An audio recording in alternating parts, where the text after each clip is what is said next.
But when we think about it, racism all started with an opinion. The opinion that somebody with a different skin color was less than because of their skin color. It all started there. So the issue is that that opinion grows into a belief. That belief turns into an action, and then that action turns into you inspiring other people like he did to feel that way as well. And then that's how we end up in a system that is built to hold those people down, because it started off with the opinion that I think that they're less than me.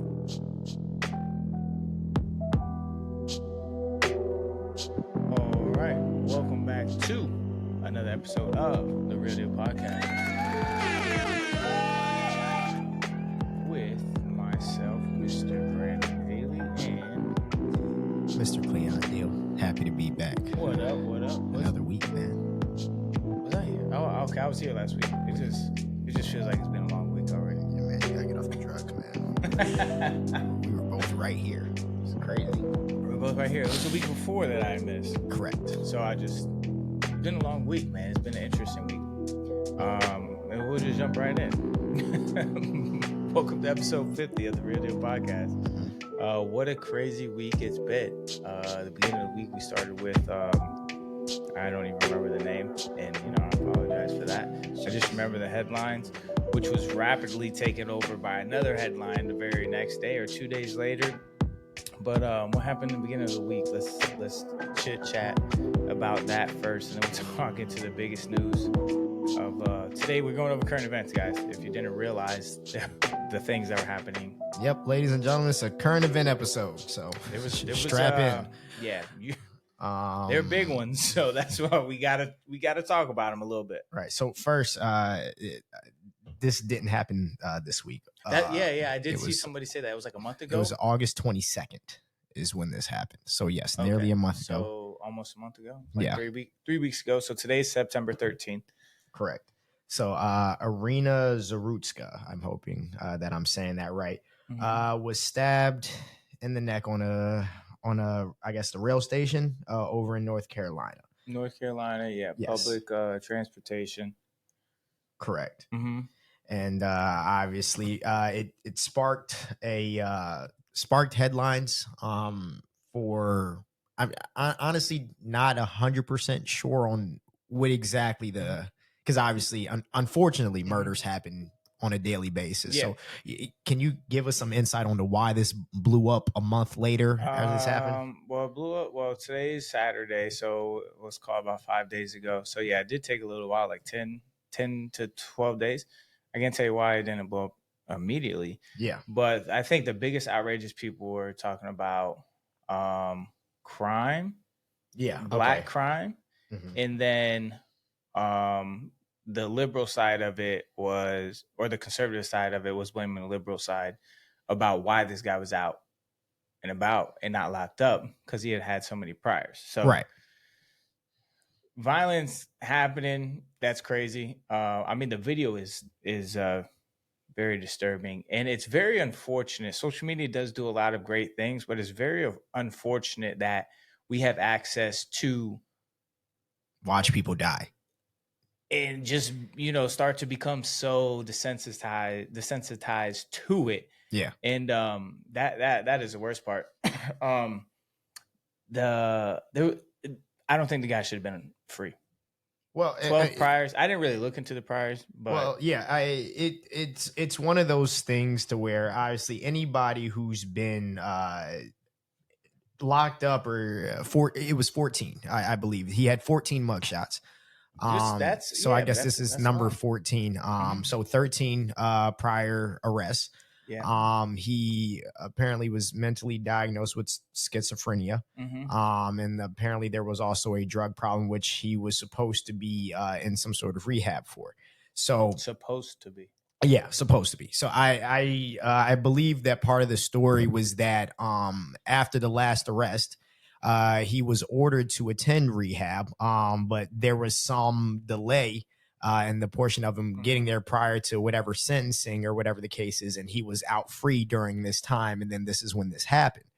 Now, I didn't look at any of the the records, to be honest. Like I don't really like to focus so much on these kind That's of fine. negative I things. went and looked at it. Yeah, It's because they're fine. like I just don't like it. Were any of them violent or aggressive behavior? Yeah. Arrest?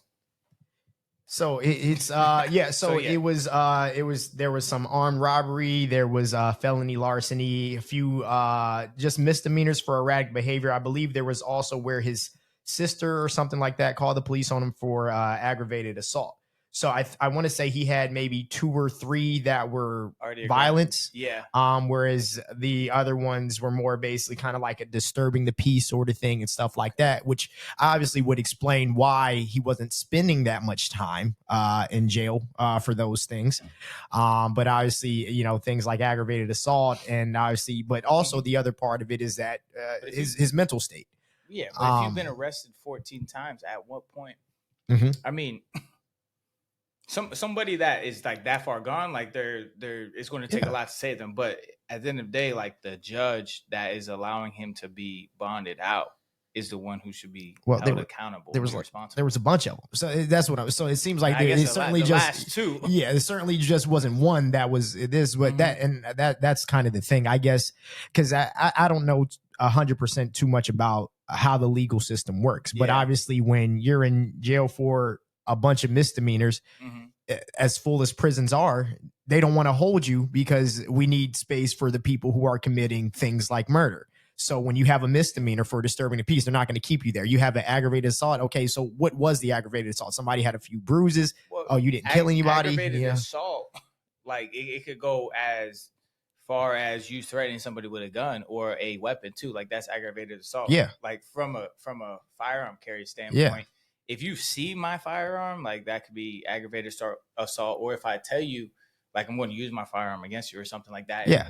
Things like that. So they're not going to hold you for that long when it's something like that. Yeah. You know what I'm saying? I think it comes to a point like after there's so many. Oh, yeah. I agree. Yeah. He should have been somewhere else. There should be a limit to where like, bro, after 5 times, it's like after you get arrested 1 time, maybe even 2 times, like you should kind of be smart enough to be like, all right, hey, let's not do this.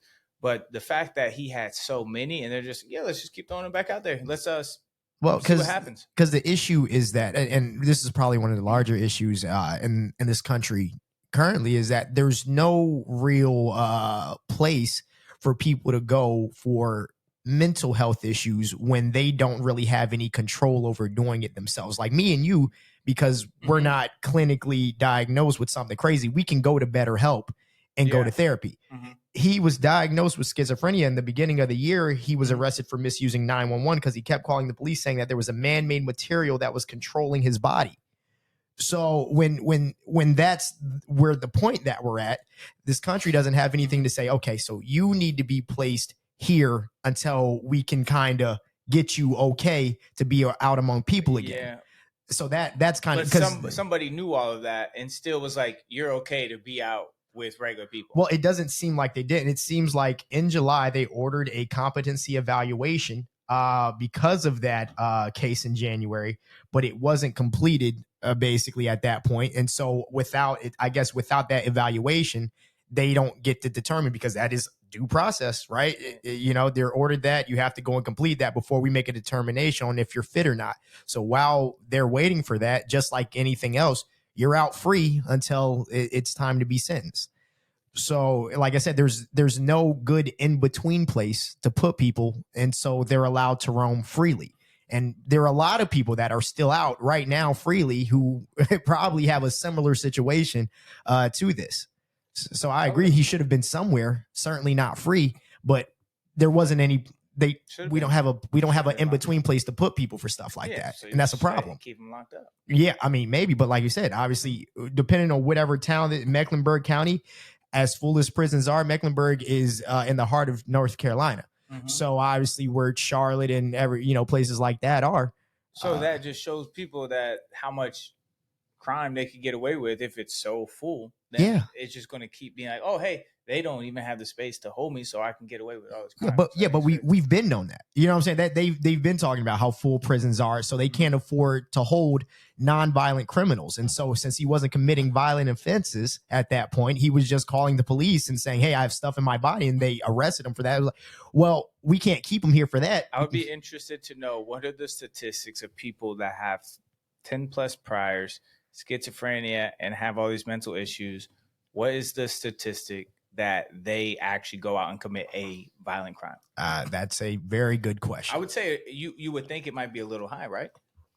So I think you use your brain a little bit and be like, hey, if there is a history of this kind of behavior causing this kind of crime, maybe we shouldn't let them back out on the streets. But where's the law that says that's what I'm saying? Because people who get put in jail is because they committed a crime. Yeah, and that's why they have a judge. Yeah, and then they were also saying that those judges, I didn't look into this, but I have a lot of friends, liberal and conservative, and they have all had a lot of. I don't even know why this is a liberal conservative issue. This is a mental health issue. Well, because it is, but then it goes into they're talking about the judges didn't have law degrees, so the judges are in charge of the law, and they're supposed to have a law degree. Well, so then it goes into DEI hires, and then it goes into that. No, so anybody can make. So here's what the problem is, because I saw a lot of that as well, and I looked into it. There's a few states that do not require you to have a law degree to be a judge. Okay. So that was my next question. When somebody said that, I was like, "Is that a requirement?" Not everywhere. I know you need a law degree to be a lawyer. Yeah, but I didn't know anything about being a judge. To be honest. So it's not required in certain states. So you know that's the system. Are those states where it's not required liberal or conservative? Let's do. We don't really do research into politics like this, guys. We don't really care about politics that much. But it comes to a point when things like this happen and people try and twist it on whatever it may be. Point blank period, a crazy person was let out and on the loose and killed an innocent person, unfortunately. So, and that's what happens sometimes. So many states do not require a law degree to become a judge in lower level courts, including Arizona, which I believe is a red state, Montana, which is a red state, and Texas, where non-judge lawyers often, where all non-lawyer judges, often called magistrates or justices of the peace, preside over cases like misdemeanors, which is what he had for the most part, were misdemeanors, evictions, and civil disputes. So, aggravated assault, I think, is correct. So I believe there was maybe one case of aggravated assault, but like I said, I don't know what the severity of it was. So obviously, you go and do jail for 2-3 years, and then you're back out again. So these are states where it's not required for that. So this isn't a DEI hire situation. It's a state thing. So because there are lower level things that they were being convicted of, misdemeanors, then judges who do not have a law degree are allowed to preside over that. And then this is kind of what happens. So you think he should have been locked up or not locked up? Anybody with 12 prior arrests, if you have 12 mugshots, I think you should be. But like I said, the problem is that the law, if you're not committing crimes that carry a sentencing, misdemeanors for the most part don't really carry a bunch of sentencing.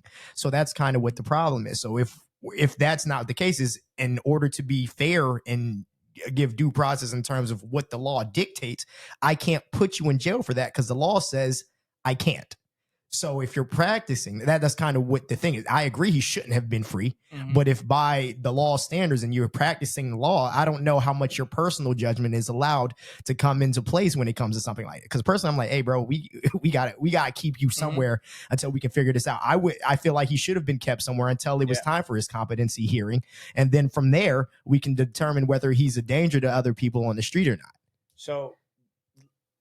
What the story on this, the narrative on this story, what is the narrative that you've seen the most on that story? So the narrative that it is that he killed her because she was white. Okay, yeah. And that's so they were calling this a racial killing. And so I mean, maybe. Which may, Who I mean, knows? well, because basically he's mentally unstable. Correct. So maybe he doesn't like the white girl. Well, the thing is, there was a video where apparently he said, "Oh, she called me the N-word and something like that, and that's why, or whatever." But he's schizophrenic. Yeah. So anything that he says is literally like, unfortunately, is not. You can't even be held liable in court. Yeah, he's insane. Yeah, and to just get up and do that randomly is crazy. It's a crazy video. Yeah, video. Do not watch it because unless you want to get angry, do not watch it. I was talking to a black person, and I ain't gonna say no names. And we were talking about this story, and we were talking about, obviously there's gonna be crime everywhere. Like there's stuff that we see, there's stuff that we see on the internet, there's crime that we don't see. But he was talking about how when it all happened, she's Ukrainian, right? So yes, she's a Ukrainian refugee. So she's not like born in the U.S. She escaped Ukraine war to be safer, but obviously, clearly, right, that didn't happen. Yeah, that's life sometimes, unfortunately. But we're talking about it how she's the only white person on the back of the bus, right? Yeah, Mecklenburg County. I've never been there. I have. It's a predominantly black area. But basically, he was like, had the roles have been reversed, and that was a white man killing a black female, and everybody in the back of the bus was white and just watching, how outraged would the media have been? How many riots? How much looting? How many things would be burned down? Had the roles been switched like that? Well, yeah, and that's a fair question. But the fact of the matter, whenever I see things like that and something happens to somebody and other people are there, and don't really step into it, it's one of those things where it depends on who's there, because if it's a fight or flight response, if it's not in your nature to go and step up and help somebody, it's self-preservation. I see that this person has no problem with me as of now, and they're clearly out of their mind. Do I want to risk my life for this stranger that's sitting across from me, at that point? Now, and obviously I don't know how much they could have done to obviously prevent her from dying, because it's not like there was a escalation to it. Right. Oh, yeah. It was quick. Yeah. So it was boom, boom, boom, done. So I don't know if they can stop him from doing it. That maybe restrain him after this happens. But yeah, that part. I say the correct thing to be done was nobody ran up to her to help her. That was the sad part. That was the bad part. And that's the thing though, because I guess because of the weapon that he had, it was very tough to see that he actually had a knife. Exactly what happened too. Yeah. So if you think that she's just getting hit, you don't know she's bleeding out. Yeah. You know what I'm saying, until you actually see it. But also, once again, the other thing is like, obviously, I would probably say, "Hey, are you okay?" Exactly. You know what I'm saying? I think I watched the video at the beginning of the week, so I think predominantly there was males back there. Yeah. So I just think as a male, if you see another male hit or attack a female, like as a male, you are responsible to go and help that female. Well, let's talk about that for a second. That's how I feel. Let's like talk about if you see that a male attacking a female, like you at least go ask her if she's okay or something. Sure. And sure, yes, definitely go and ask her if she's okay. But as far as stopping an attack, people lose their lives over things like that. And so that it goes back to the question of, am I willing to risk my life for this person whom I've never met? Like if you have a wife and children to get home to, that's you know what I'm story, saying? Did they all? And you die trying to protect this woman that you don't know, and you get back and you don't get to come back home to your family. It depends on if it's the right thing to do or not. I mean, I agree. It's always going to be the right thing to do. Like, I'm just saying these are the things that people take into consideration. Right. But if I just see a random thing, it's just like in Ybor, right? Yeah. Like there are emotionally unstable men, and you can see them, and they'll Absolutely. like have verbal altercations with females. Sometimes it's like, I'm not just going to pretend I don't see it. I'm going to look and see. Yeah. We're going to check up on it. Obviously something building up in that point to be like, let me make sure like this guy, do we got to intervene, whatever it may be. Yeah. So and I just that's think what we do. Exactly. I just think at the very least that's what a male, when you see another male attack a female, at the very least, Go and check. Mhm. That's what. No, and in that video, nobody really did that. Yeah, which is true. And Yeah. unfortunately, she died. But yeah, it was a very crazy week with deaths and public deaths. That one was very, very insane. But everything is over with. You can't bring people back to life. We're not Jesus, unfortunately. And may God be with her family and all the other people that had to witness and have trauma with that. And that would lead us into the another death this week. I think it was like a day later, 2 days later. And this one was crazy because a lot of people knew this guy and a lot of people had a lot of opinions. And for those who don't know, Charlie Kirk, 31 years old. His last name is Kirk, correct? Charlie Kirk. Yep. 31-year-old, married, 2 kids. Not technically a politician, but very political, I would say. He was a podcast. I think he had like a podcast mainly was his thing. Yeah. And then he would host forums and stuff like that.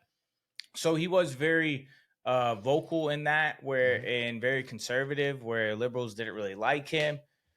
But from what I saw, one of his main messages was to have political, not always political, but mostly political debates on college campuses. Yeah. And the reason why he wanted to do that was, and I watched all these videos after his death.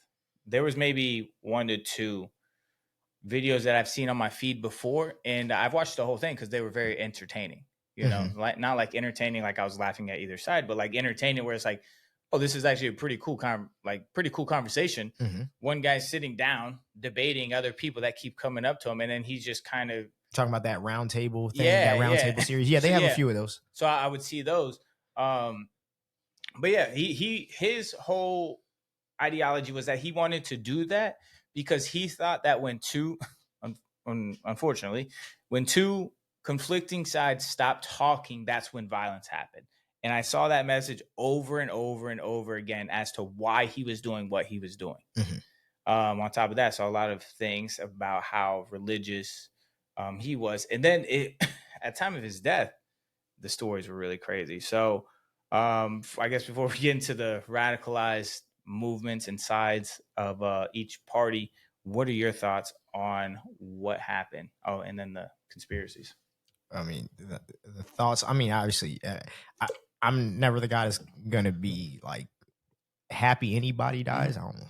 Okay, so it's not really my thing. Let's talk about that then. Yeah, sure. Those of you that don't know, I mean, I guess everybody knows. He died at a college rally event in Utah from a sniper about 200 meters out, which is a very difficult shot to make. The thing is, apparently, from what I've seen, when snipers are talking about it, it's not a difficult shot, according to people who are snipers. From a sniper? Yes, they're saying we'll get into that when we talk about the conspiracy. Okay, but let's talk about the part where people are actually celebrating this man's death. Yeah, I didn't know too much about him until he passed away, and I did learn that he is a Ducks fan. And I'm a Ducks fan, so go Ducks. Hate me if you want to hate me, but I've been a Ducks fan, and I found out he's a Ducks fan because his wife just did the whole eulogy speak to the nation thing yesterday. But yeah, how have you? I know me and Cleo were talking about this most of the week, and he's like, "Yeah, I don't really like go on social media and just look at people being negative and stuff." But did you see any of that? Like people. And what are your thoughts on them? So here's my thoughts on it. It's unfortunate, but it's not uncommon. I agree. So people have been celebrating people's deaths for years on social media. That's exactly what I was saying too, and I always kept bringing up the George Floyd thing. Yeah, do you know that they're still they made an AI video of George Floyd talking? This was recently. That was 5 years ago. I agree. Yeah, I've seen it. So I'm like, people have been doing this. So to act like this is suddenly a new thing or that anybody's going to be exempt from this it, like I said, it is unfortunate, but why are we acting like it's new? It's not. It's not. I agree. Just like regardless of the situation, a human died. You know what I'm saying? And I don't really shy away from conversation and the DM. So when I see somebody post something, and you can be indifferent about somebody dying, someone can die and you cannot care. Somebody can be murdered and you cannot care. That's fine. That is between you and your beliefs. When you go, and this goes to both sides, and this is how the conversation I was having. Once you go to the next level and you want to celebrate somebody's death, let's go back to George Floyd. When George Floyd died, even when I was bringing it up the other day, and someone still wanted to be like, oh, the cop didn't kill him, he died from drugs. And that's still going to be a conversation to be had. Yeah. But if he did drugs and died on his own, it would have been okay, right? But because he was on drugs and a cop was on top of him, he died from that. So like, that's going to be the thing that people talk about. Yeah. And people would make fun of it because of he was a criminal or he was on drugs. He shouldn't have been arrested, yada, yada, yada. Same thing that conservatives did then, liberals are doing hardcore now. It's not right either time, in my opinion. People are going to do it, yes. But I think regardless of the fact, like, I'm still going to be there to call them out on that. Right. You shouldn't be celebrating a death. So which I agree with. Now unfortunately there's a slight difference in kind of these two situations. Yep. Because before this happened, nobody knew who George Floyd was, right? He wasn't anybody to piss anybody off. He wasn't there for anybody to choose sides on what they felt about them. He was somebody who died as a case of whatever you decide on why he died, but he died there in the public eye. And then basically, obviously, there were the protests and the riots because of it. But all he did, unfortunately, was die. And then people had those strong opinions. The difference here is that Charlie Kirk, unfortunately, offended a lot of people and rubbed a lot of people the wrong way. And so, like I said, I'm not the person to celebrate anybody's death. Right. But when obviously you hurt and offend a group of people, to be surprised that when you actually do that, when people were celebrating when somebody had no information on you prior and people were doing it then, well, the information they got was that he was black and he was a criminal and he was on drugs. Right, but that's what I'm saying. But nothing prior to his death. What I'm saying is here, obviously, there's been years that Charlie Kirk has been in the public eye where he's had a lot of time to either inspire a lot of people or piss off a lot of people. And so obviously, and from what I've seen both. Yeah, correct. And I've seen both. So for people to have an actual it makes sense that people have some sort of reaction to his death afterwards because you were aggravating them for this long or hurting, you know what I'm saying? That's kind of what the difference is. But in either case, like I said, I'm never going to be a person to, celebrate something like that. So there's everyone's posting the quotes and I'm not sure if you've seen it. And then if you watch the video, one of the quotes was about gun violence and the Second Amendment rights. And the other one was about empathy. And have you seen what people are like, the liberals have posted about those two quotes saying like, oh, I'm not going to empathize with this person. He thought empathy was a new age word. Or they also said in a clip how the Second Amendment right is worth to have a couple deaths. Yeah. So you sent me the video on the Second Amendment one, which kind of gave the full context of that. But for the second one, for the empathy, I don't know what the full context of that is. So let's talk about it. People are talking about the empathy thing. So he did say like empathy is like a new age word. Oh God, it just literally ran away from my head. But empathy is a new age word. Basically, that's where they get it cut off. Like I don't have empathy because it's a new age word. Oh, this is what it was. He was saying rather you should have sympathy because empathy means that you know exactly what somebody else can feel. And he was saying you can never know, regardless of if you have the same situation or the same things happen to you, you will never know how it feels to be in someone else's shoes. Sympathy, you can sympathize for them. And that was like the gist of the video. So he was basically saying like empathy is a dumb word to use because I can never feel exactly what you're feeling, especially with Cleon, because he has no feelings and I have a lot of feelings. I'm just kidding. But sympathy, you can feel for somebody. So that was the gist. Why I don't always agree with that. I think that you can empathize with people and then you can have sympathy for people. And I would take it a step further and say that I believe that empathy is better than sympathy, because if you feel bad for somebody, that's just feeling bad for them. But when you empathize with somebody, you try and see life from their point of view. Mm-hmm. That's my opinion on those two words.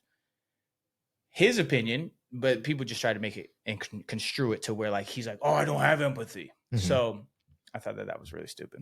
Mm-hmm. People are stupid. Well, yeah. We say this all the time. Guys are really stupid. And then when things like this happen and people want to get all political and be so extreme to one side, they become really stupid. And then the gun one, Mm-hmm. I thought that this was a great video. I saw that full video. Basically what was making the analogy of driving vehicles, right? Well, yeah. So he was talking about basically the freedom to drive. Obviously, I think he said there was about 50,000 deaths due to car accidents per year. Mm-hmm. But that's the price that unfortunately has to be paid for us to be able to drive And get to places faster. And nobody blinks an eye about that. Yeah, they're like, correct. That's a worthy sacrifice to be able to drive a vehicle. Yeah, and what it obviously is a little bit different from this because these are car accidents versus, in most cases with gun violence, you're going to find somebody to hurt them. But he does say that, what was the Second Amendment right created to protect us against? Correct. He said from a tyrannical government. Sure. Yeah. So I think the government, this is why I don't like politics. I think the government already is like untrustworthy. You can't really trust the government, regardless of whoever it was, if it's going to be Joe Biden, Barack Obama, Donald Trump. And there's always going to be things that they have control over so much stuff that we don't know. And we just let them feed us and say yes. Let me ask this though, because obviously he was somebody who was very vocal about his political stance and how much, his feelings toward the U.S. government and his appreciation for it. For Donald Trump. Right. For Donald Trump. And obviously as things have been going, there's a whiff of tyranny in the air as certain things are getting rescinded, certain things are being opposed, and certain bills are being passed. Yeah. But that's the government that he supported. So I also watched a video on this. So if I didn't know Charlie Kirk before this, guys, like I watched, I saw a video. I didn't know his name. I saw a video of students debating him, and the one thing that I enjoyed was how he always had an answer. And that answer is correct to him based on his viewpoint. You know what I'm saying? So I really did enjoy that part. This week, obviously, I learned so much more about him because all the videos that come up, people are going crazy. But the video where there was like he like shed a tear when Donald Trump got elected. Obviously, that's a little weird. Like, I'm not going to do that. But somebody had asked him why, and he was like, it wasn't just because Donald Trump had got elected. It was just because the administration of Joe Biden and Kamala Harris were trying to put him in jail because of some reason. I haven't done a lot of research on it. That was just a video I watched of him explaining why he was so boisterous in supporting Donald Trump was because of that. Because his whole life, I mean, his wife's life dramatically changed this week, but like his whole livelihood could have changed because they were trying to put him in jail over what he was doing. And that was mostly why he was so that was I can't even say that's why he was supportive. That is the reason why he was caught shedding a tear when Donald Trump got elected. So that's interesting to me because I've seen videos about him being adamantly against things like sexual assault, adamantly against certain things that it doesn't seem like when this administration was put into place that they prioritize. So if the only reason, and that's kind of, I guess, me not being a political person, obviously I'm not I don't have anybody trying to put me in jail. But if the other option is the people who go against the things that I believe a government should be, I don't know which one you choose at that point. You know what I'm I saying? guess the one that gives him his freedom. I guess the one that gives him the freedom, one that but, doesn't censor him. But if your freedom comes at the cost of your views being directly opposed, like if I have a large issue with something, but his views wouldn't. Like if he was in jail, he wouldn't be able to share his views. Sure, maybe he wouldn't be, but like I said, Democrats choosing Kamala Harris, that was a terrible job on behalf of the Democratic Party. Like, why would you choose somebody that wasn't even chosen? What do you mean choose somebody that wasn't chosen? They weren't chosen by the people, like a democracy. Like she didn't get voted in to run for president when that happened. So they were just like Kamala Harris. That's what I'm talking about. I think I'm confusing what you're saying. Saying nobody voted Kamala to be the presidential elect or the presidential running mate. Nobody voted for her from the Democratic Party to be the person that they were going to vote for. Joe Biden was supposed to be that person, right? You don't remember? Do you not remember last or whatever year it was election, the most recent election, right? Mm-hmm. Why was Kamala Harris the person that Democrats were voting for? I maybe I missed this. I don't know. Well, you tell me. You didn't know that? Oh, so it was supposed to be Joe Biden, but after he lost that debate to Trump so bad, they removed him and just they chose Kamala. She wasn't voted in.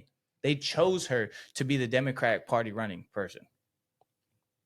And that was a terrible pick. I would obviously need to see kind of whatever the story is on that. Right. That's not something I'm that aware of.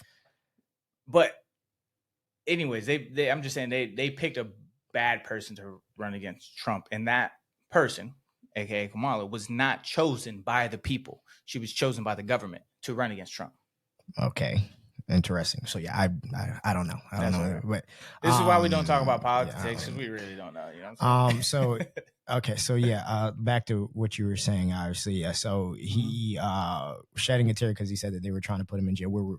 I'm sorry. Where were you? I interrupted, but where were you going with that portion? No, that was it. I was just, okay. You were explaining what his political support. Yeah, and I was just kind of giving what I saw from it. In that story that he had shared. Okay. So, and then I was saying, it's not like he could have supported the other side because it wasn't like that person was even voted in. It's not like that. Mm-hmm. It's not like people wanted her. Yeah, but was he going to vote Democratic anyway? Who knows? I don't know. Probably not. Probably not. Yeah. But if you just pick somebody like Kamala, sure. Yeah, it's like you're not going to. I don't know. You're not going to have a very good chance of swaying the in-betweeners like Elon Musk and those kind of people. Well, Elon Musk is I wouldn't say he's an in-betweener. I'd say he's opportunist. He used to be a registered Democrat. Yeah, but obviously the opportunity arose and then he switched, and then obviously they had a falling out, and then the opportunity came and then he switched again, and then unfortunately Elon's doing Elon thing. Yeah, man. Well that's another story for another day. That's another story. So my I guess what I hate and I use hate as a strong word, but I hate when people die and the first thing that people have to do is go get their content off. Oh my God. That's probably was my least favorite part about this whole thing, because immediately after it happened, the term that was being used and thrown around was civil war, and people talking about how whoever they are, they did this and they're trying to do X, Y, and Z. And obviously, me being the person who asked questions, I'm like, well, do we know who did it yet? Mm-hmm. No. Have we talked? So obviously, if we don't know who did it, that means we haven't talked to them to ask why they did it. Correct. So but how does it, quote unquote, at this point in time, we do know. Right now, but as soon as it happened, there were millions of videos that were uploaded and people crying online saying, "Oh, he was killed by the other side because of X, Y, and Z." And I'm like, "Well, guys, we don't know." And historically, that's a bad guess. Yeah, because that's what the government wants you to think, right? What he wants you to think? What? So you have the conservatives blaming the liberals, right? The liberals. All right. So when I say conservatives and liberals, I'm talking about the extremists, the extremes on both sides. Mm-hmm. The extreme conservative blaming the liberals. Then you got the liberals celebrating. Mm-hmm. So what is that going to create more of? Not more unity. That's for sure. It's going to create more division. Sure. Because you got somebody that's on the conservative side assassinated, and all the liberals celebrating. Yeah. And now it's like, oh, you guys did this. But So how? that's why it's going to create a civil But war. common sense says that obviously because it for one side to be talking to create a narrative about who did it versus another side celebrating that it happened is those are two different fights that we're then fighting. That's where the conspiracy comes in. Who would want to create more division in the United States with the midterm elections coming up? Mhm. Charlie Kirk advocating for the non-existent Epstein files to be released. Mhm. That same day he died, there was supposed to be a hearing that didn't get passed for the Epstein files. There was a lot of weird things going on, and then they're like, they got the shooter, quote unquote, the shooter, Mhm. a 22-year-old kid. Mhm. He jumped off. Have you seen the build? Yeah. Okay, he jumped off. He's supposedly had the rifle in his pants, or he folded it up. Well, put it they in his said he had. backpack. Yeah, he was walking with. They apparently got him on camera walking with the rifle, basically But in did his you see pant when leg. he jumped off? He jumped down. Where's Yes. the rifle at that point? Correct. In the backpack? So typically what I've seen on TV and shows that I watch, typically what will happen is after a sniper shoots the gun, they will disassemble the rifle and put it back to wherever it is that they took it out of. So they're not walking around with a large gun. Now, obviously, then the conspiracy was that they apparently found the gun perfectly assembled in the woods somewhere. And I'm like, well, why would he take it apart, put it into a bag, run away, reassemble it, and then leave it in the woods? And then why would that make sense? Cleon's attacking me again, guys. He is so mad with everything that happened this week. Yeah, I'm super broken up about it. That's where the conspiracy comes in. And you know me, this is how we started all those years ago. Was like we're talking a lot about conspiracies too at the time with Pizzagate and the crazy demonic satanic rituals that Hollywood was doing, and the Out of Shadows video and all that crazy stuff. So if the government has an agenda and they want something to be done, unfortunately, I mean, that's what it is. I think it would be very sad to use him for that. But that was also a conspiracy of like, how could he do it? And how could it be articulate or orchestrated to be just a one-man band? Because then did you see the other video that supports the conspiracy theories of the guy that was standing to his back, right? Who like did the little baseball, moves and like touches. That could be nothing. But it was also like. And then you have some old guy in the crowd screaming, "I would do it again too," and then they arrest him, thinking that they have the shooter. Create a diversion. Yeah. So it's like, what would somebody setting this up want us to think and believe? They would want us to create more division. So it's like, I don't know, just don't believe everything that you hear at once. Well, yeah, that's why whenever things get presented to me, I'm like, well, what happened? What do we know for sure?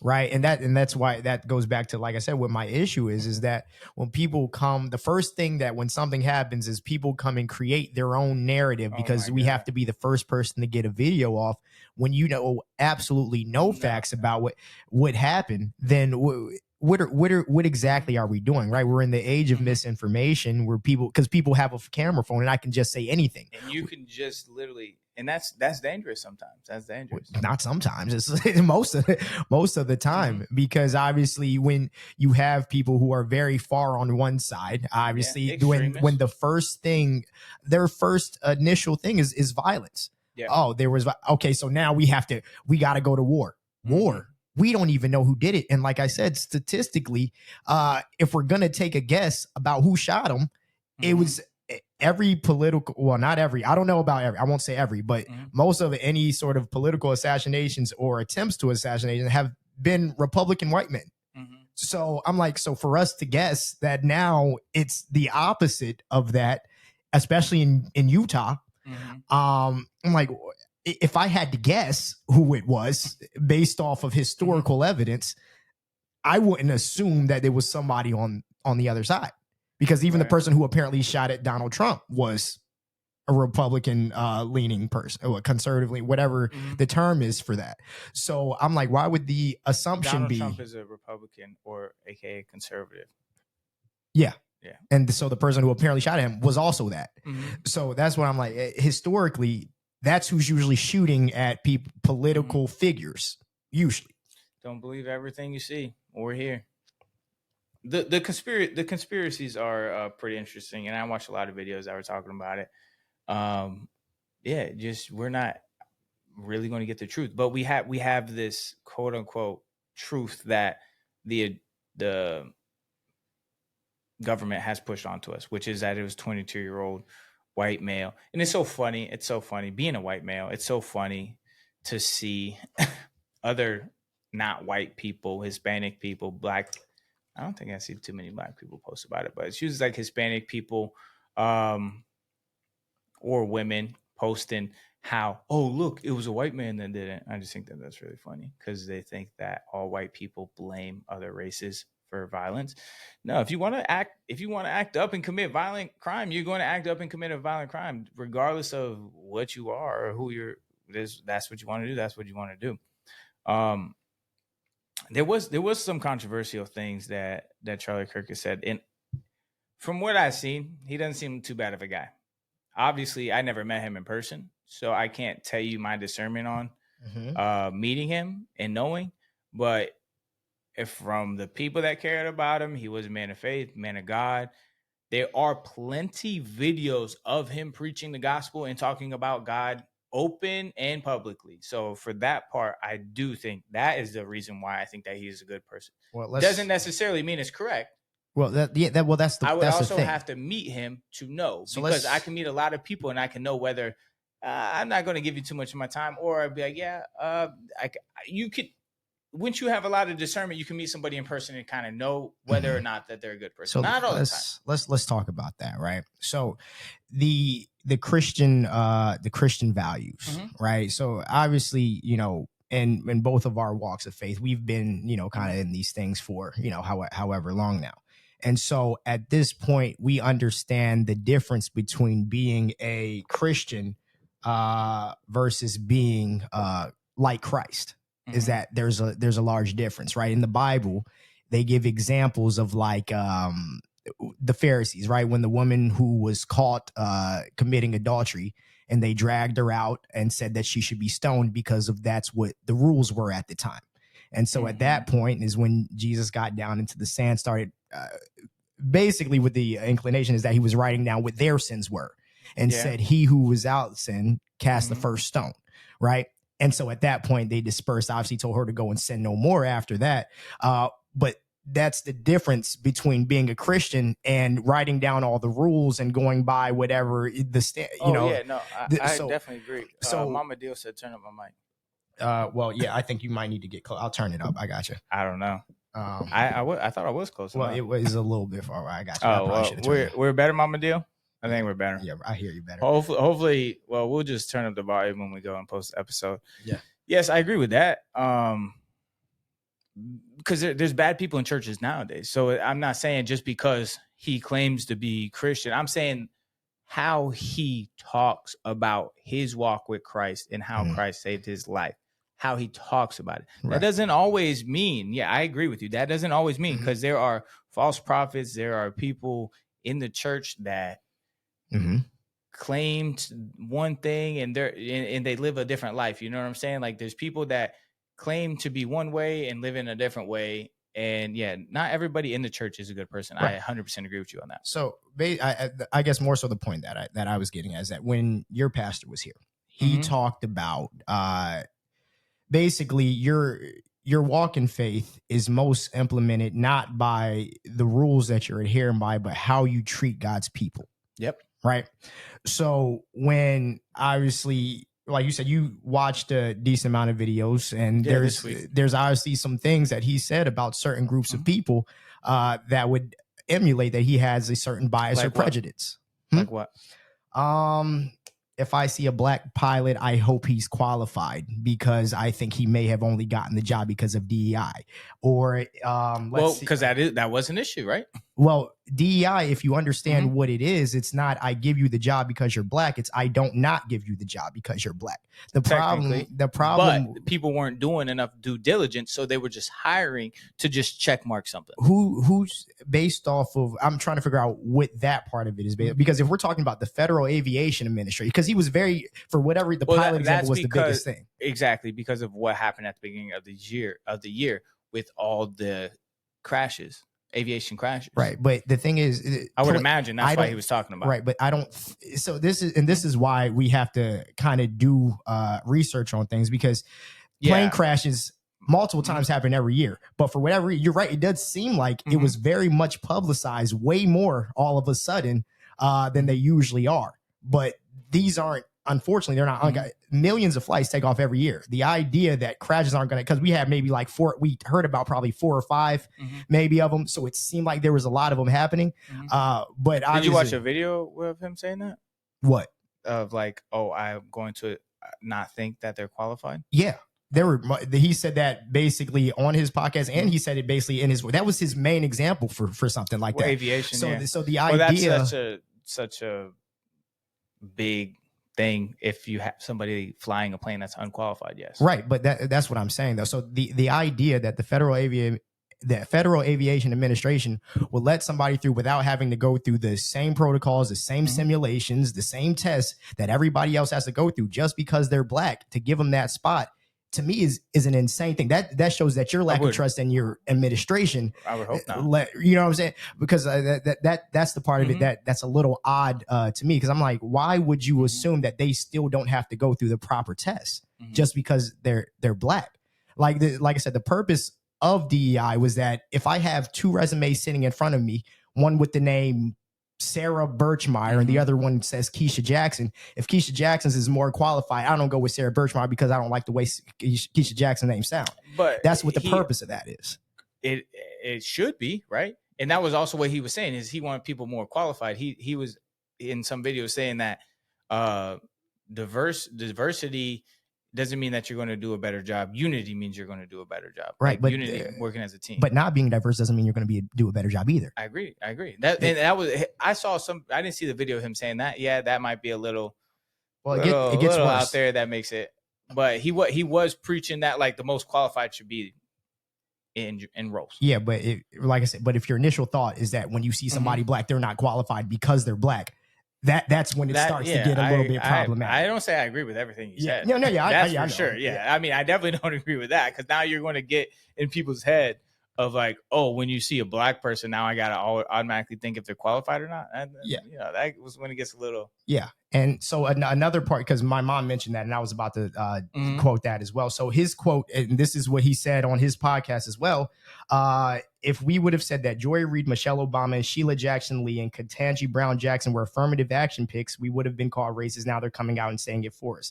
You don't have the brain processing power to otherwise be taken really seriously. You had to go steal a white person's slot to go and be taken somewhat seriously. So let's focus on obviously. There's a few issues with this. So let's talk about Michelle Obama specifically in this case. Michelle Obama is a 2-time college graduate, Ivy League school graduate, one from Princeton and the other one from Harvard Law. And then she was able to get a job as a lawyer after that. Right. So the implication that she so the implication that she went and stole a white person's slot after obviously being qualified by that because she doesn't have the brain processing power. Right, it's a little bit because obviously that's political. That's where it gets political. You're talking politics with a politician and somebody who is a wannabe politician. What's political about someone being qualified for a job and you're saying that she doesn't have the brain processing power to go and do that job? Just like when they do political debates and they're yelling at each other, when you would hope both of them are qualified to run for president, right? But they're both talking about how they're not. Right, sure, but what I'm saying is that if there's a statement I can't say is racist. If the talking politics, but I wouldn't say it's racist. If the qualifications are there, if I graduated from Harvard Law, I don't think. Yeah, I agree. I agree. So, but it's just the same thing with a presidential debate. Both of them are qualified to be the president of the United States, right? So what are the qualifications to be president besides we vote for him.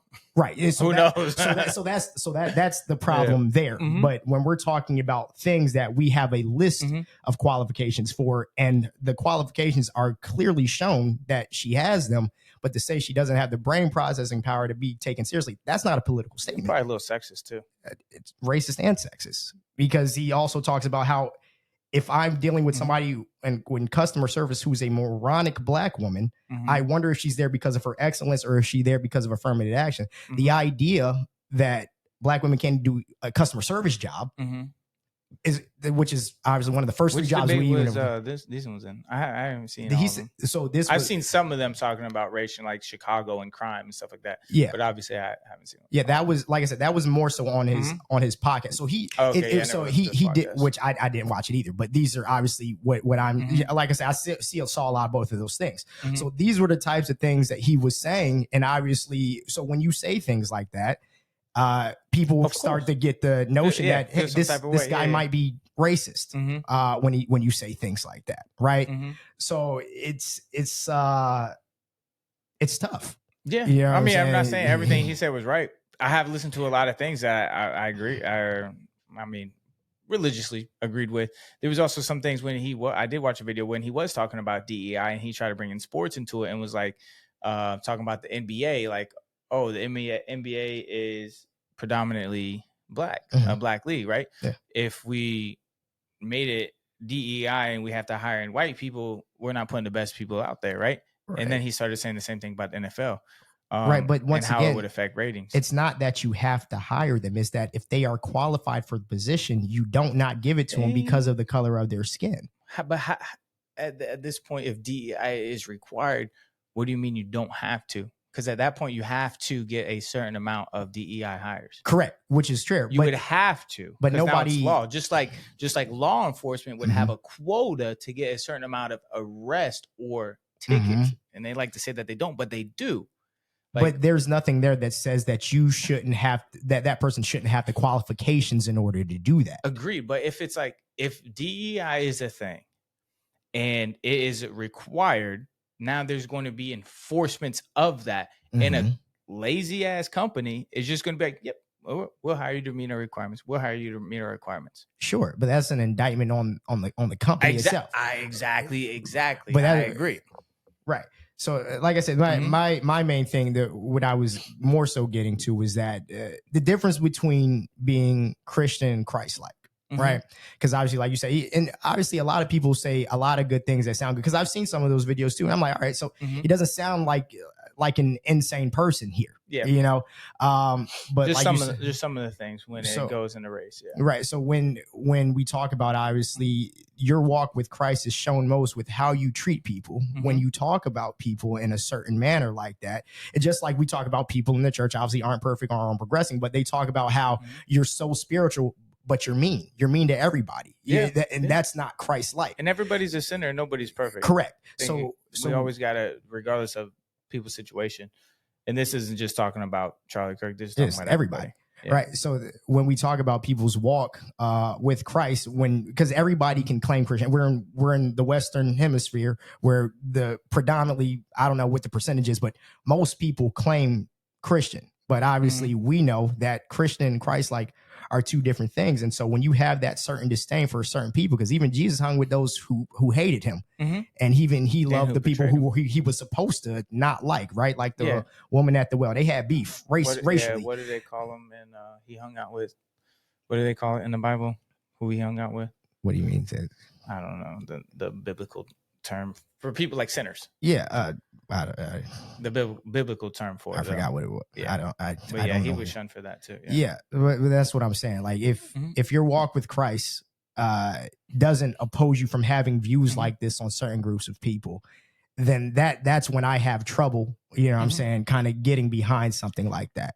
I agree too. Not to back up Charlie Kirk, but just to make a general statement. I'm 31 years old. Same age. Thank you. Same age as Charlie Kirk when he died. Cleon's 31 this year. No, I am not. Oh, dang. No, sir. Don't give me that. All right, Cleon's 30 this year. Yes. Damn. I'm really old. But I know I say things that, I'm probably like, all right, I probably shouldn't have said that. I do say some crazy things sometimes. And it's like, all right, I probably shouldn't have said that. I know a lot of other 30-year-old, 31-year-olds that say some really stupid things that they probably shouldn't say. Yeah. Not to, be like, oh, he's young and dumb. Obviously, he knows what he's doing and saying. But I feel like some of the stuff that you can say on that platform, like you're not fully meaning it. And I hope he said it in multiple places on multiple accounts. He meant that. You know what I'm saying? I say you don't have a thought. I say things a lot too, and it's roasting because a lot of his debate. Have you seen some of his debates? Well, the debate, because they're not good. The debates itself with the people who are opposing him. Yeah, and it's like locker room talk. It's not good. Well, they're not all good. No, because it's like locker room talk. It's like if me and you are having a debate, and there's like a funny joke, and this happens from my own friends. Like there's like a funny joke, they're going to bring up that joke that is degrading me, or sure. So like some of his conversations were like that. And now am I saying he's not racist? No, only he knows that. Am I saying that he's a great person? No, I said just from what I saw, I think he's a decent human being, and that anybody who dies, nobody should celebrate a death. Is he those things? I don't know, and I'll never know. It's not my job to know. God knows his heart. That's his job, not mine. That's God's job and not mine. One of the things that I really hope that he didn't fully 100% mean is when he talked about abortion in that. Did you see when he talked about slavery? No, I did not see that. I bet that was racist too. He said black people were better off as slaves because they committed less crime that way. But go ahead. I'm sorry, I didn't mean to interrupt you. I just thought, just in case you didn't see that, I should mention that. But what do you mean better off though? He said that they were better, as in basically they were better when they were in captivity, because they committed. Black people were. That's what's his exact word. Like I'm not even like, how people try to paraphrase. Oh, he basically said that's was his verbatim. Black people were better as slaves because they committed less crime. That was his exact statement. So it was probably it could have been on that same video where I was watching. He was doing that was one of those round table things. Oh, was it? I remember because I saw a video where he was talking about black crime and statistics, and of like black on black crime and talking about crap like that. And that's always been a thing. I hate crimes. I hate how crime statistics are presented as a whole. Yeah, and that's just because he was talking about how like there's only this percentage of black people, but they make up this amount of crime, and that's been a conservative viewpoint on in a lot of states that have a lot of high crime. That's my issue with how they're presented, because I'm a person, as you know, I ask questions because I like context. Right. So if we're going to talk about crime, let's talk about crime, because the focus always seems to be black crime. And I'm like, okay, so if black people, because predominantly per capita they make up the most. That's what I did see a video when he was talking about that, and I was like, okay, right, kind of bold and ballsy to say, but I don't do the research on it. Yeah. So I just know that I try and protect myself wherever I'm at, wherever I go, regardless if you're white, black, Hispanic, Asian, whatever it may be. I'm always going to be on my P's and Q's when I'm out. It don't matter who you are, what color you are. Like, if I feel like you're a threat to me, then I'm gonna act accordingly. I agree. Don't matter. And that's how everybody should. They're just always very pinpointed in how they talk about things. And like I said, I like context. And so when people are talking about crime, I'm like, let's hear all the bad ones, right? Let's hear all the crimes. Who's making up all the percentages of all these things, so we understand. I don't think they were made up. I think he got them from FBI. No, I'm not saying that we're made up. I'm talking about basically like if this group of people commits this amount of crimes, I want to know what percent everybody else commits. So I need to. That's how you can tell how good or bad something is in proximity. And there was one thing that I agreed with him, and then I do want to talk about the abortion story. Was in regards to crime and fatherhood. He was saying like the biggest crime in the video is that how like having a family isn't rewarded by the government. Single moms get more money from the government than they would if they were a struggling mom in a relationship with the father. So it's like promoting for them not to have dads. And not having a dad, and I can tell you, me growing up, if there were not father figures in my life could have drastically been worse. And it could have went down that road to being violent, criminal. Like it really could have went down that road had I not had father figures, which is why, like, when I talk about having the nonprofit, like, that's why it's so important to me. So having a father figure, and those father figures would never change having a real father. So I think that that's the biggest crime, is that the government does reward that more than they reward a struggling family. Like, a kid growing up without a father is very detrimental to his future. Because even now at 31 years old, like, I really see, like, the difference in my life and how I respond and I react to things versus people who grew up having a father. It is what it is. Nothing could ever change that. Now, I did meet my dad. We have a good relationship. I don't ever hold any grudges. I met him when I was 20 years old, so I was already an adult at that point in time. So I 100% agree with that viewpoint. And I think, or I know that having fathers in these kids' lives will eliminate more crime. 100%. If you have a father figure, it would do that. Because I know it did it for me. It literally, I mean, I maybe saved my life or kept me on the right path mentally to not get involved with bad things and bad people. So that is one viewpoint I did definitely agree with. So on that topic, right? Because I was, and I might be wrong on statistic, because I can't remember it off the top of my We're head. mostly opinion based guys. We just want to make sure we read some stuff that people say and stuff like that, but they're not. We just know that we have conversations based on how we feel and our own opinions. Yeah. So statistically, based on 2023, the National Fatherhood Initiative reported that 47.5% of Black children live without a resident father. All right. Now, obviously, that's almost half, right? And that's, like you said, that's certainly a large contributor because not having that guidance creates a problem. Now, on the other end of that, talking about this, like I said, always in proximity, right? Because I like context. So about 20% of white children live without their biological fathers, right? Now, like you said, I guess per capita versus overall number, and when it comes to crime, is obviously important.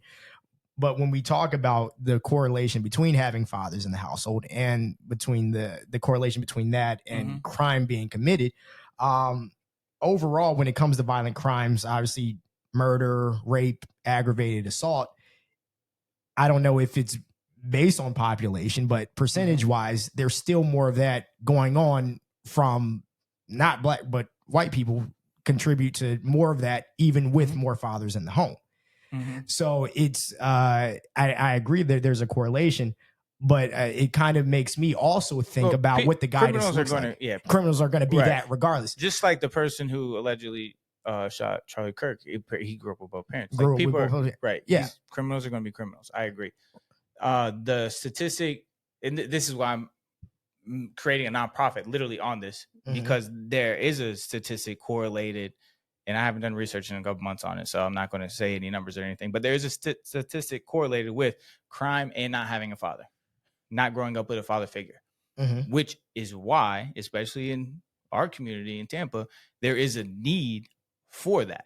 And that's why, like, there is a passion for me to do that, is because I know that creating a mentorship program, creating a finding fathers, creating a father figure in somebody's life can deter them from making worse decisions down the road. And it doesn't mean that if you don't have a dad, you're going to be a serial criminal or a serial killer. It doesn't mean that. No. Yeah. But a positive male role model can impact a young adolescent male's life for good, because it did mine. And I think that you're correct. And I think that there's obviously among that, but obviously a large other things that can be helped out. Like you said, what the government incentivizes is unfortunately a single parent household. Yep. So when it comes to things like this, especially in those communities where a lot of crime is being committed, crime, it's like what we talk about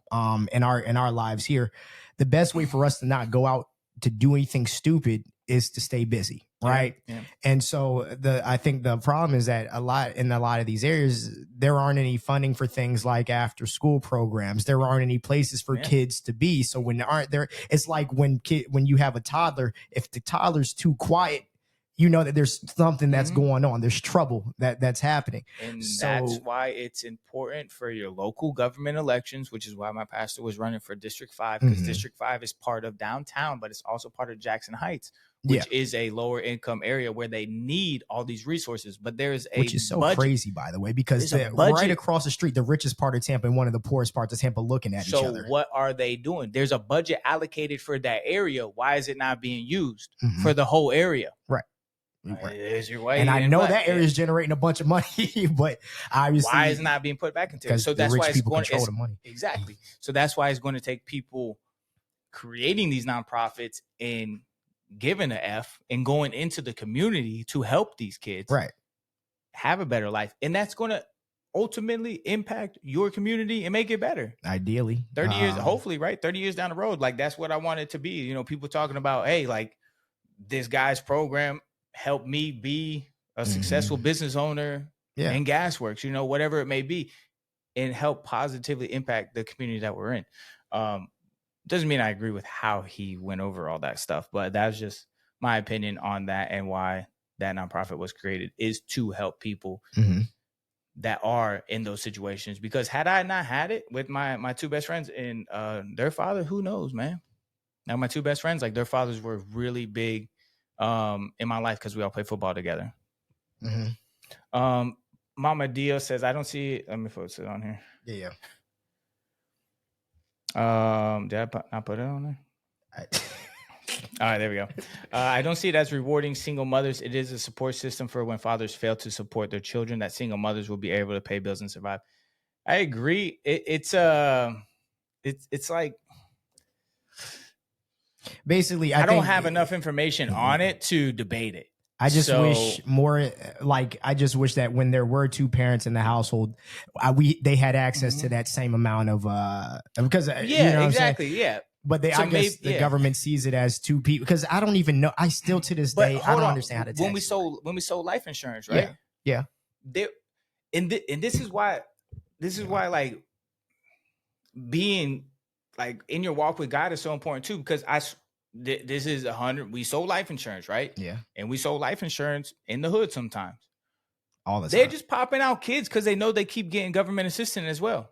They were legit do that. Like, they legit told me.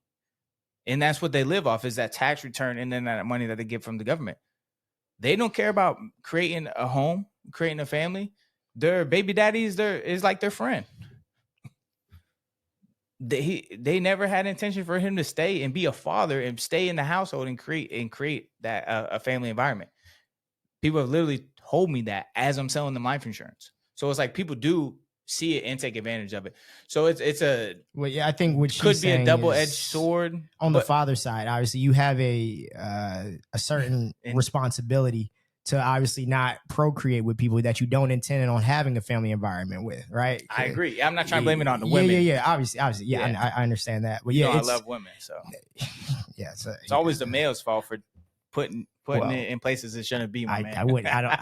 always is strong. 90% of the time, also made up statistics. Yeah, right. Well, I mean, in that case, obviously, where people are failing to support their children, then obviously they need that extra assistance. Yeah, I agree. But obviously, I think, like you talk about in terms of your elected officials, choosing where money is going to be allocated to.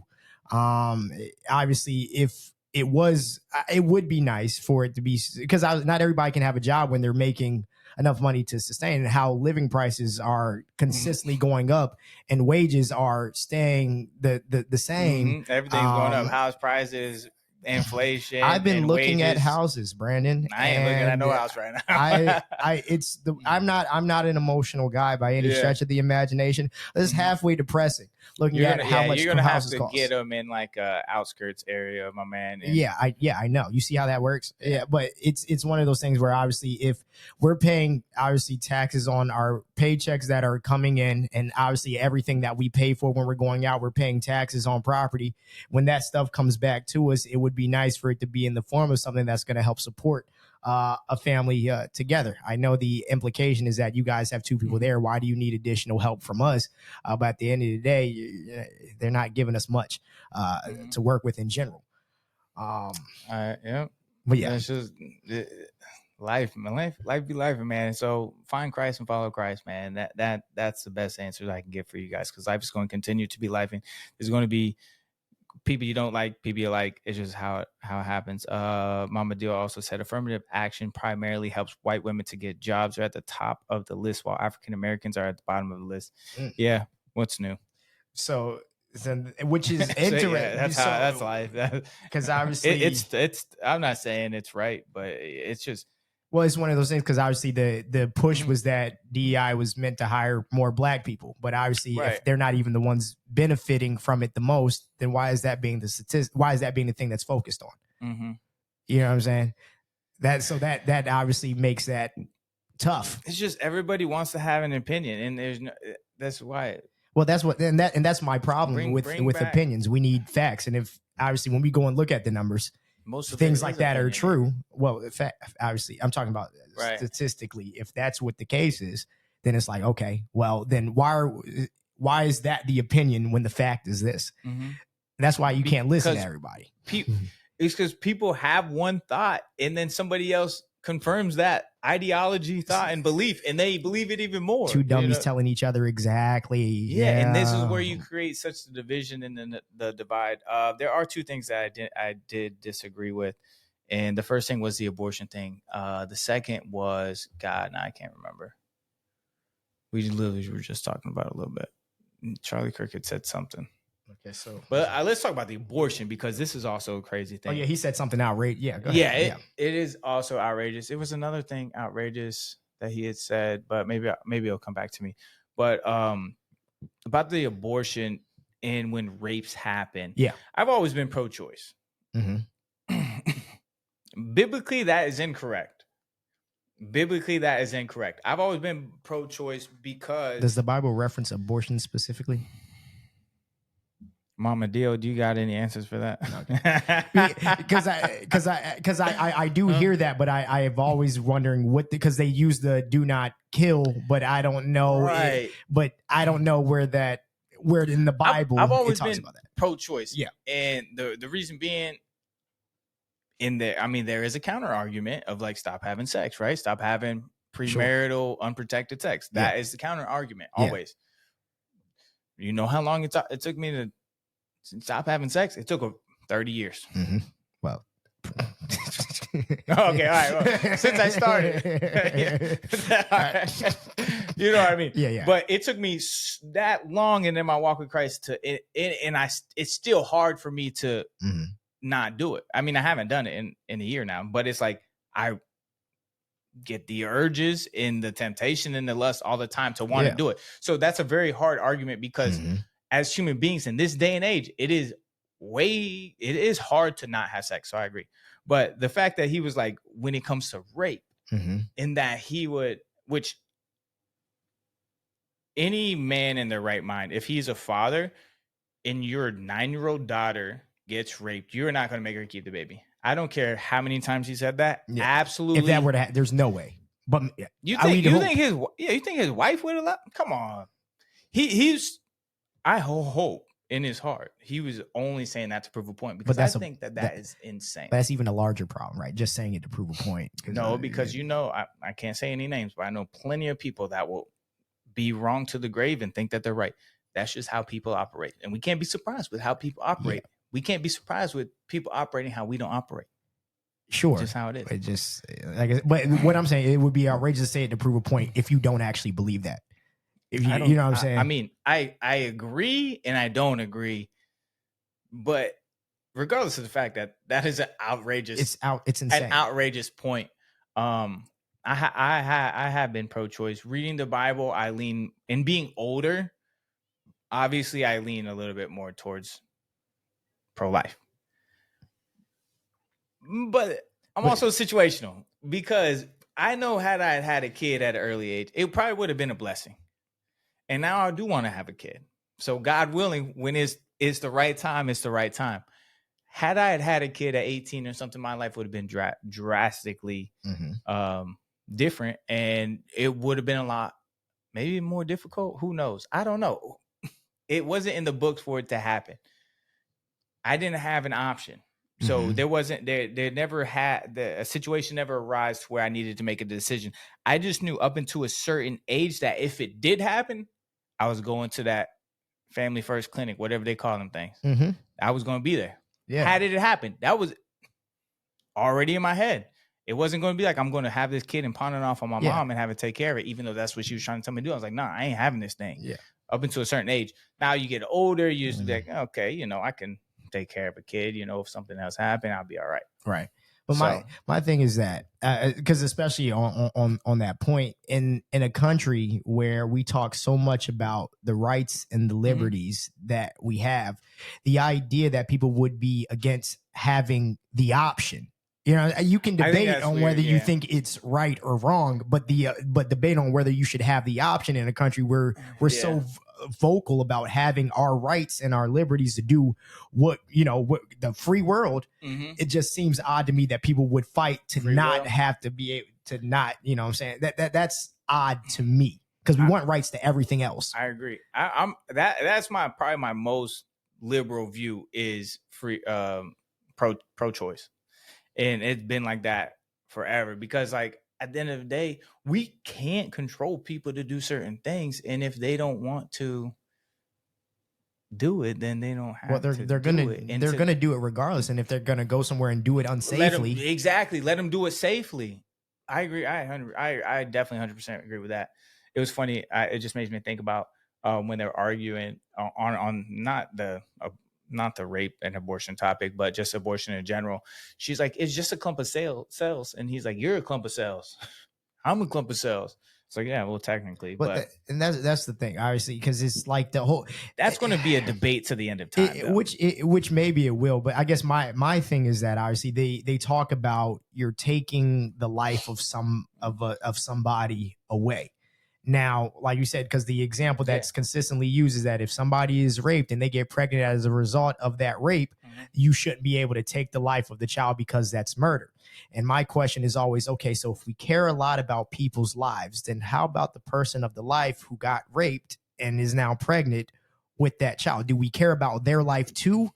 What are you doing to help her life? You're right. You're going to be funding the kid for 18 years? Right. Are you going to take them through the therapy? Because now every time they look at that child, exactly, yeah, they know that the way that this child was he was like, you could put it up for adoption, but I at that point, have you seen the foster system? The foster system is so overcrowded right now. It's not good anyways, and people's in the way that people are doing, there's overcrowded group homes. I'm like, that's not a good option. But also, it's always people who aren't adopting children to say go adopt the children.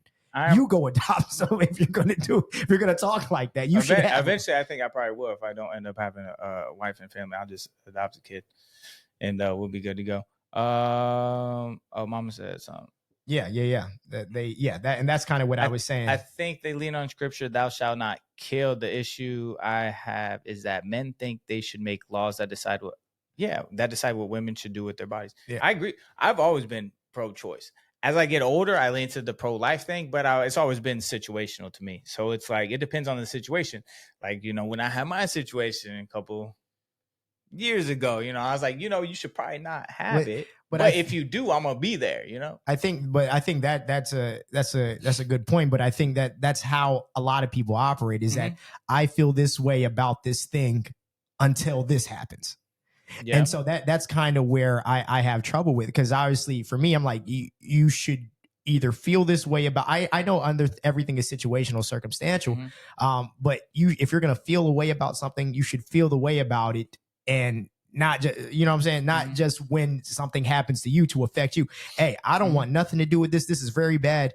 But if this joint happens to me, though, oh, we getting out of there. I'm like, well, Yeah. come on, you know? So I mean, he stood on what he believed, and that's what he did. And although outrageous at times. I agree. I did see some outrageous things. Most of the stuff I saw wasn't that outrageous, but Well, obviously, I've had 3 days. I had to stop consuming what you guys were putting out there because godly, man, I have to worry about my own mental health because some of the stuff people are saying, I'm like, and then I'm like, yeah, I don't want to even look at this stuff anymore. It's just because it's just content. There was something else I didn't agree with. I'm trying to think of what it was before we get off here. Mhm. Any other as I'm trying to think about this, any other final thoughts that you got on this specific topic? Well, while you're thinking about that, I'll get on my soapbox a little bit here. What I saw a lot of is that people talked about him expressing his views, having a difference of opinion, and people hated him for having a difference of opinion. And obviously we're humans. Everybody's going to have a difference of opinion. But when it comes to things, especially with these racial topics, the question that I have is that when does a difference of opinion teeter over to prejudice? When do we decide that is? Because obviously when you say certain things about certain groups of people, like, oh, well, that's just his opinion. You can't get mad at somebody for having a different opinion than you. It's like, well, me personally, being a black man, I'm like, I don't think that's what they're mad at. Because it's like, if you feel like tax dollars should be spent on funding schools and I feel like it should be on funding roads, we have a difference of opinion. I'm not going to hate you for that. It is what it is. But if your stance on it is that this group of people are not qualified because of the color of their skin, that's where I have trouble labeling it as a difference of opinion. But when we think about it, racism all started with an opinion. The opinion that somebody with a different skin color was less than because of their skin color. It all started there. So the issue is that opinion grows into a belief. That belief turns into an action, and then that action turns into you inspiring other people like he did to feel that way as well. And then that's how we end up in a system that is built to hold those people down because it started off with the opinion that I think that they're less than me. So when we have these issues and these controversial figures, I think we have to be mindful of what we're labeling as a difference of opinion. And that was the other thing was the white privilege thing. But to speak on that very, very openly and freely, there's always going to be racism. As much as obviously black people are racist, or we can't call it racist. I'm gonna call it what it is. They're racist. White people are racist. They call it the politically correct term of they can't call it racist. I don't know. Prejudice. Yeah, black people can't be racist. They can only be prejudiced, something like that. And I think that people are always going to have those conflicting viewpoints. If you can't be in a room and work together with somebody or get to know like the content of their character, as MLK always said, like there's always going to be bad people. Yes. There's always going to be racist people. Yes. But you can't let those people decide how you act and operate, because there are good people and there's always going to be good people of a different background, color, race, gender than you are. And there's going to be good people, and you can't let your mind stop you or be influenced by other people who are racist. So that way you just cut off a certain demographic of people or a certain race or a certain gender, whatever it may be. There's always going to be those kind of people. And I say that black people can be racist too, is because when I went to jail, this is the funniest thing. I can make friends with anybody anywhere. And what was I doing in jail? Making friends with anybody anywhere. It was just really funny to see. I was safe. I was good. But there was like another there was another white guy who was like trying to act black. You know, when you see those guys that like with, stereotypically. Yes. They just trailer trash white guys. Sorry. Yeah. I used to be there. I can say that. And I'm white. And then the Hispanic people in there, bro, it was hilarious. I'm not going to say exactly what they said, but it was just hilarious. And people can say racist things and not be racist too. I do that sometimes. I don't say full on very derogatory terms, but I do make stereotypical jokes, and I'll be the first one to tell you, and I'll be the first one to tell you that joke to your face and laugh with you about it. And people can say them to me, and that's just how it is. He did say one thing that I never agreed with, or that I don't agree with. He said that there's no such thing as white privilege, because he's like, do you have the same opportunity as me? If we set our mind to it, we can do anything, right? But there are hindrances to what people can and can't do. And sometimes those hindrances occur when there is somebody racist of the opposite color. So that's going to stop you. Right. Therefore, white privilege becomes a thing. So the point that you just made, right? Mm-hmm. That's the difference between being racist and being prejudiced. That's why they say black people can't be racist, is because there's no social power behind it.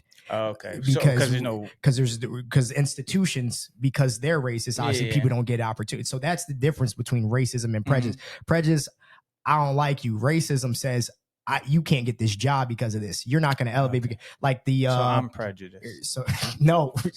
So like those people who were I don't know if you saw, but I think they were suing because of house appraisers. So they had someone come in, a black couple came and had somebody give them an appraisal on their house. I think they gave them like $300,000, something like that. They had their same white friend show that same house, and the appraisal is now up $300,000 from the original time when they showed it.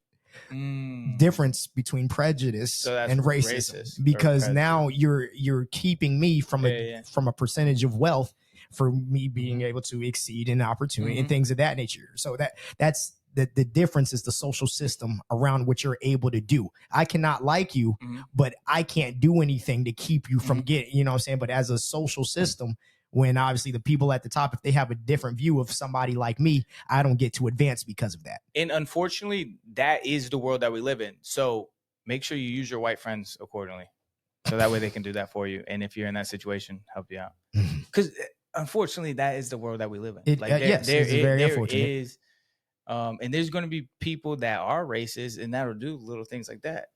So use your friends. I don't know. Use your friends. That's just how that unfortunately how the world is. And only thing that I can say is that hopefully his life or death just inspires more people to get closer to God, regardless of the politics, the race, all that crap that the world be throwing at us. Just use this opportunity to get closer to God with everything that's going on.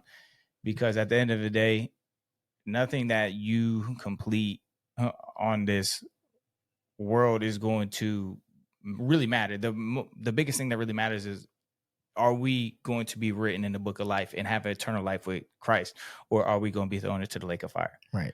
So act accordingly while we're here for the short period of time, and try to make sure that your walk with Christ emulates Christ and not just the religion of Christianity. And he wasn't racist. So if you're racist, there's already step one. There it is. Maybe, he wasn't prejudiced, so, and he wasn't making race jokes, so you better stop doing those, Brandon. We did that. Jesus. We're going to have to pray for you. Yeah, clearly, we got the Oreo cookie that we be doing a podcast with every single day, bro. We're yin and yang over here. Make jokes, but ultimately, just like the famous quote from Dr. Martin Luther King Jr. is, judge and treat people based off the content of their character, not the color of their skin, because it's just stupid to do. And get closer to God. That's all you got to do. Unfortunately, there's going to be crazy people out there. There's going to be racist people out there, sexist, prejudice. I do say some sexist jokes sometimes, but women, I love you. But other than that, any other final thoughts you got on this topic? I